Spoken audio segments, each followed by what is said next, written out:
Čez dobrih 24 ur bo Dars predal prometu preostanek mariborske zahodne obvoznice, ki je tukaj za nami. Zamudo, ki je nastala pri izgradnji, velja pripisati zgolj arheološkim izkopavanjem. Še bolj razveseljivo dejstvo pa je, da bo avtocestna povezava Pesnica-Tezno predana prometu že v poletnih mesecih. Jutri bo Dars predal preostali del zahodne obvoznice.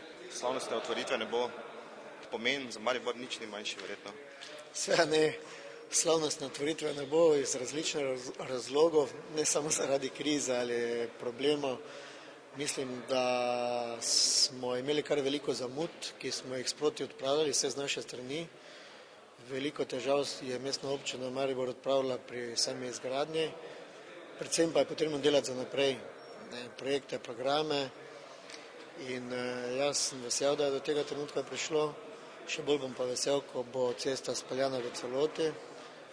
In glede na finančne obveznosti vidim tu več težav, ker bo mestna občina Maribor po nekaterih strategijah države imela večjo sofinancersko pogodbo kot doslej. Jutri bo Dars predal prometu zahodno obvoznico. Kako je z 5. in 6. fazo?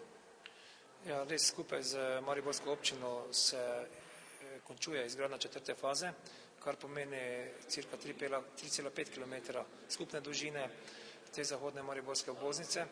Da bo pa ta zahodna mariborska obvoznica v polni meri zaživela, pa res še manjkata 5. in 6. faza. Tu pa pač moram povedati, da je Dars z izgradnjo 4. faze končal vse svoje obveznosti, ki jih je imel do občine Maribor. V 5. in 6. fazi pa se vključuje Državna direkcija za ceste.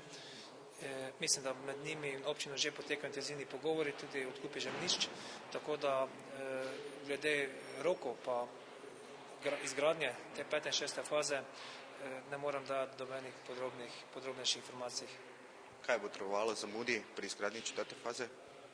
Po informacijah, ki sem jih pridobil, je bil ključen razlog zahtevnejša arheologija, kot so pričakovali.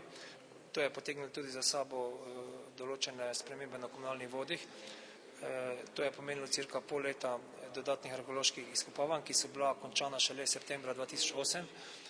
Morala je biti končana bistveno prej in šele potem, po septembra 2008, vmes je bila zima, je bilo možno intenzivno pristopiti k gradnji tega odseka, kar so pa potem tudi gradbinci korektno opravili.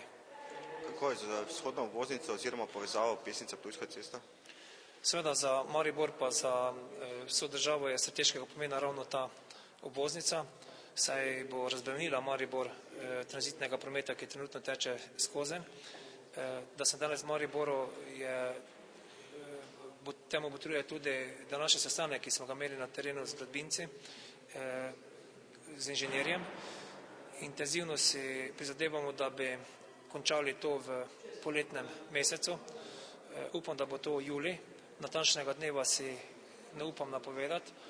Dejstvo pa je, da je bilo na tem odseku in še je veliko težav, od geologije do tudi zime, ki je nekoliko zamaknila gradnjo. In zaenkrat so problemi, ki jih rešujemo, z upanjem, da bomo to končali nekje v juliju. Da lahko pričakujemo avtocestno povezavo Maribor-Ptuj? Seveda nadaljevanje ceste od Pirnske avtoceste se nadaljuje potem proti Dražencem. Na tistem delu nam kaže nekoliko bolje. Se pravi, tam z večjo verjetnostjo lahko rečem, da bo tisti odsek odpret cirka 15. julija. Tako da s tem bo Maribor povezan s Ptujem. Od letos bomo odprli tam tudi 600 metrov odseka pri Gruškovju, ostalo pa še seveda 14 km med Gruškovjem in Ptujem.